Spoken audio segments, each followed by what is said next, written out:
মানবতার কোনো দাম নাই, মানুষের প্রতি ভালোবাসার কোনো দাম নাই।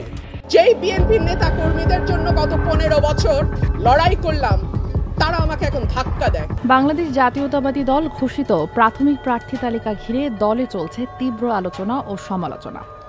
বেশ কয়েকজন হেভিওয়েট নেতা বাদ পড়ায় একাধিক নির্বাচনী এলাকায় দলীয় কর্মীরা বিক্ষোভে ফেটে পড়েছেন।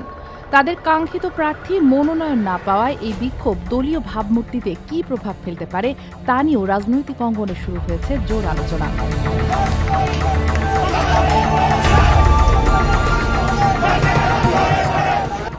সোমবার সন্ধ্যায় ঘোষিত বিএনপির প্রাথমিক প্রার্থী তালিকায় দেখা যায় দলের বেশ কয়েকজন শীর্ষ নেতার নাম তাতে নেই। বিএনপির স্থায়ী কমিটির সদস্য নজরুল ইসলাম খান ও বেগম সেলিমা রহমান, সিনিয়র যুগ্ম মহাসচিব রুহুল কবির রিজভী, যুগ্ম মহাসচিব হাবিবুন নবী সোহেল এবং সদ্য মনোনীত যুগ্ম মহাসচিব হুমায়ুন কবির এদের কেউই তালিকায় স্থান পাননি।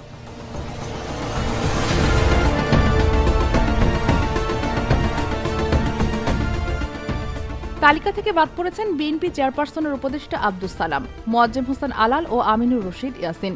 দলটির ভাইস চেয়ারম্যান আসাদুজ্জামান রিপনের নামও প্রার্থী তালিকায় নেই।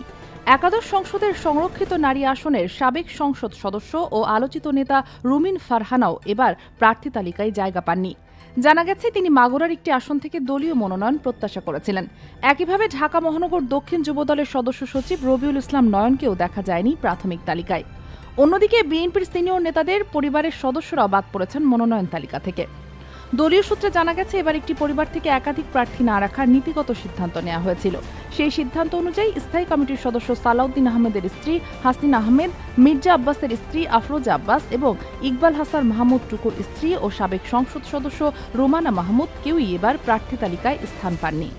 তবে যেসব আসনে বিএনপির সিনিয়র নেতারা প্রয়াত হয়েছেন সেসব আসনে তাদের সন্তান বা স্ত্রীদের মনোনয়ন দিয়েছে দলটি।